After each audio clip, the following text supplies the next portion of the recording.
I'm going to make your eyes work a little harder than they used to. Used as they are to little more light than that of a torch. But the story that I bring to you today is from ancient times, from times when storytellers still existed, and they were honored with many roses, times when scientists, such as yourself, were still considered magicians. They were honored with even more roses, if they were lucky. For you, as well as I, may very well know that these ancient times, knew only two types of scientists: beloved ones and dead ones. And storytellers weren't better off. Their stories were boring, then their heads were off. So please bear with me, because the story I bring to you today from these ancient times will require your attention. So please make your ears work as hard as your eyes have to in the light of this torch. Let's begin. Once upon a time, a lady told a great story to a king. Of course, this was after giving him the services she was obliged to give him. One referred to this as renewing the conjunction of Venus and the moon. We can all imagine what that was. And this is the story that the lady told to the king. This story, my king, is about a king fit for kingship and his 3 kingly sons, equal in quality. And the king ruled a great empire in which the sun never set. And the seat of the king's throne was in Serendip, a place we now call Sri Lanka. And he was of a rare breed, this king of ours, my king. For when he wanted to gladden his heart, he did not call for more women or wine. Instead, he amassed wisdom from all of his land. He plucked all in whose heart he perceived more than the usual share of knowledge, and chose them as a companion. And he was a very lucky king, this king of ours, as 3 of the brightest men in his vast empire happened to be his sons. They were bright in every field that we can imagine, and also in every field that we cannot imagine, as their imagination was not limited to ours. And one day, the king sent for his sons to test their kingly abilities. And his first and oldest son kneeled in front of him. And the king told him that he was becoming old, that his mighty cypress was turning into a violet, and time for change had come. "Hail to the king, my father," said his oldest son. "How could one speak of kingship with the king himself? As long as the king lives, kingship does not suit anybody else. And without you, I cannot imagine how to live. A mere ant like me, even if it ascends to the throne, can never become a throne-conquering Solomon." Now the king in his heart was happy and glad, yet outwardly he looked harsh and sent his child away. And he also sent for the second and the third son and gave them a similar exam. The second replied, "The burden of the head should be carried by the shoulders." And the third simply said, "It doesn't suit small children to keep watch." The king buried his nose into the dust out of gratefulness and servitude to his God. Yet he knew that the test of his offspring was not yet completed. In order to finish their journey to manhood, they had to explore all the world's countries and all of the world's knowledge. He called for them and said, "Go away. Cross my borders before the sun sets, or you will be dispatched from this terrestrial earth." And in deep sorrow, the sons obeyed and crossed the many countries of this earth. Some were big, others quite small. Some were wet and green, and others arid and gray. And due to the nature of our bright sons, scientists they were, of course, They never left anywhere without experimenting, looking at everything with the sharp eye of the youngest one, questioning it with the cunning of the middle one, and comparing it to other knowledge with the wisdom of the oldest.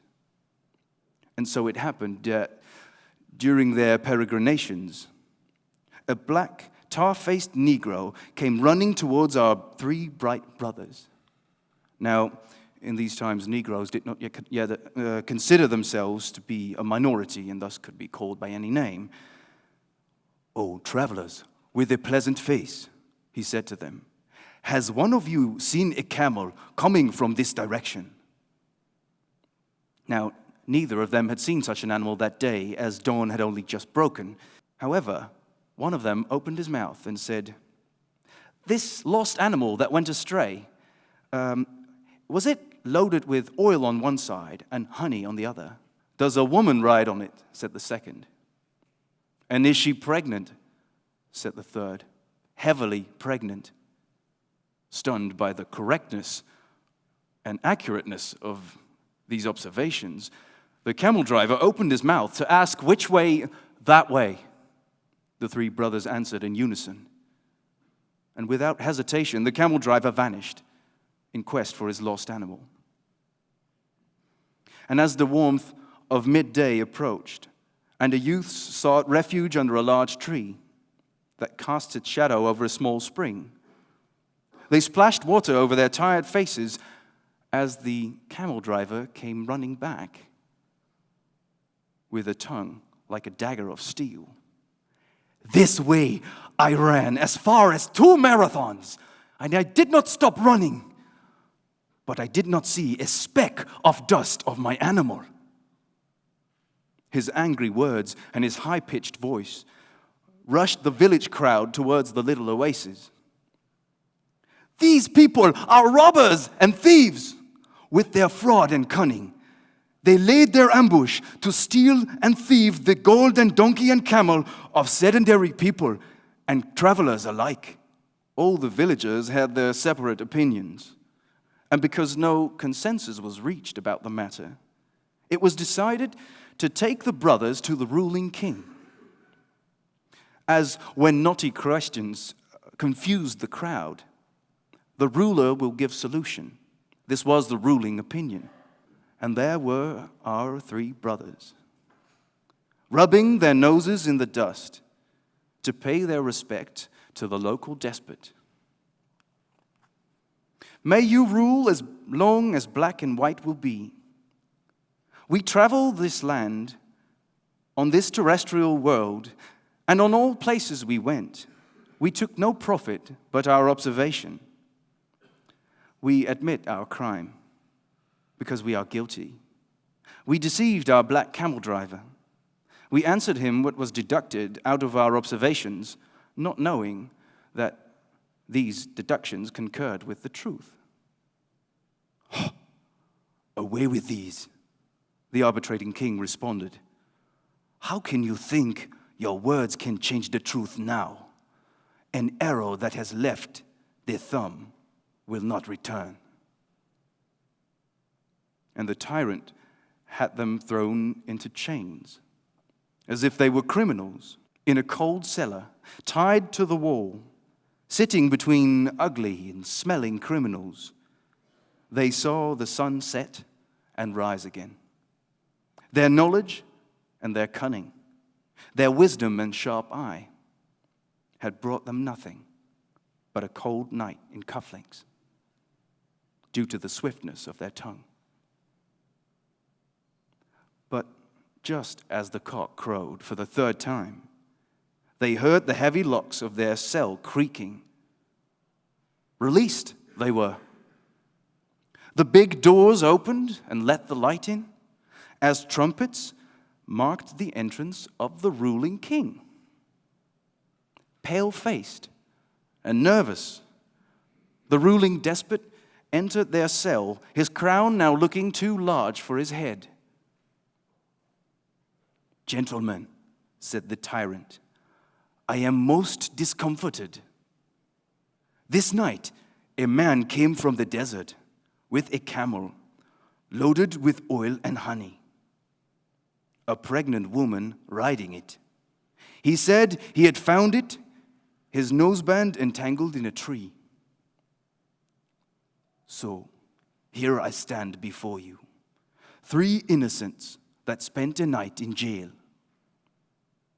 You must tell me your story, complete and in detail. I must know how it can be that one can tell the essence of something that he did not see. The 3 bowed in loyalty, eager to share their knowledge in exchange for their freedom.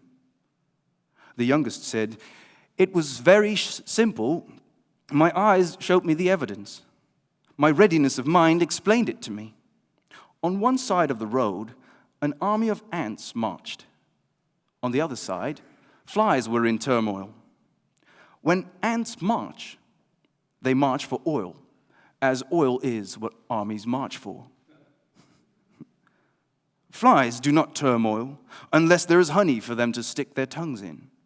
So much became clear to me by my reasoning. I, the second said, had studied the prints on the road. They showed me the camel had kneeled, and a person had stood next to it. Between the footprints, the sand was moist. So I touched the moist and sniffed, and my soul was set aflame. A wave of desire engulfed me. These heavenly fluids are feminine. A clear thought took shape. The rider is a woman, not a man. And the third youth said, after we agreed on the sex of the rider, I looked closely to the prints again.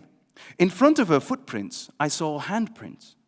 This woman had trouble raising herself, so she had to become 4-footed to get on her 2 feet. My sagacity whispered to my mind, this woman is pregnant and rather heavy. The ruling king was convinced by these stories.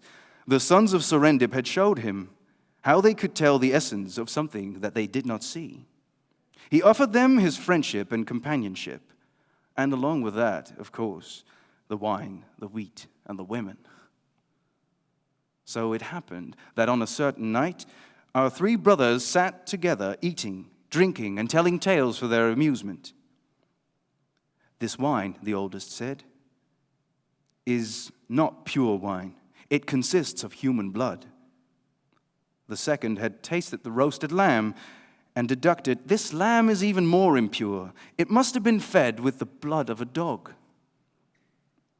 Expectantly, they looked upon the youngest, hoping that his cunning eye had seen the most impure of impurities around them.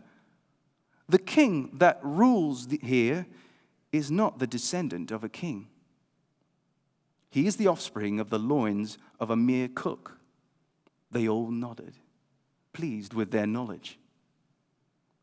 Yet what they did not know is that the ruling tyrant had been listening in a nook in the wall, eager to learn more from our bright youngsters. But now his curiosity had brought him knowledge that he did not want to know. Pale-faced and nervous, he left the palace to find out if the brothers had once again touched the truth without seeing it.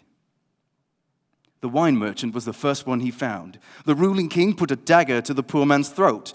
With a trembling voice due to fear and the dagger, the merchant explained, this field had been a graveyard since the beginning of history, and your vizier only recently transformed it into a vineyard. The grapes might have sucked the essence of the graveyard blood, making the wine impure and of bad taste. And the second to find a dagger to his throat was the shepherd. That lamb was like all other lambs. Nonsense, the tyrant barked. The shepherd mewed in fear. All right, it's true, it's nonsense. But you must understand, I was in despair. I had a sheep with a beautiful lamb, but a wolf killed the mother while the lamb was still a suckling. So I thought all was lost, until I remembered that my dog had little cubs too. And with tender words and calm attention, I gained the dog's trust and could make her feed my lamb. And it worked. Don't you think what a sin it is to suspect me at my old age? his mother said to him, after the tyrant had rushed to her with weak knees from fear of the truth, "I will dispatch you from this world if you do not speak the truth," the tyrant told his mother, putting his hand to the hilt of his sword. And she too yielded in fear, confessing her sin, that she had given herself to a cook, as lust had taken control of her body. The ruling tyrant, or shall we say cook-in-chief, was so overwhelmed by the truth that his anger vanished. Slow-paced, the wrinkles in his face as knotty as the questions in his head, he went to the young bright ones, and they gave him his explanation, but not before the king had promised to leave them in peace and not in pieces. And with their lives safe, the young ones traveled home, their arrival bringing tears of happiness to the eyes of their old father. And after joyous years, their father passed away, the oldest son being given the throne. A wise and consistent king he would be, not afraid to tell the truth and act upon it. His younger brothers sat left and right of the throne, being his chief advisors. And wisdom ruled the old country of Serendip. Now this story, dear ladies, gentlemen, is a fairy tale. But why? Well, usually when one would tell a truth that was against the ruling opinion, which is to say, the opinion of the ruler that ruled the opinion, it would turn one from a beloved scientist into a dead scientist. He would be put from the light into the dark. But he who stands today, lit only by the light of a torch, telling a truth against the ruling opinion, might someday stand in the full light and rule the opinion. Thank you.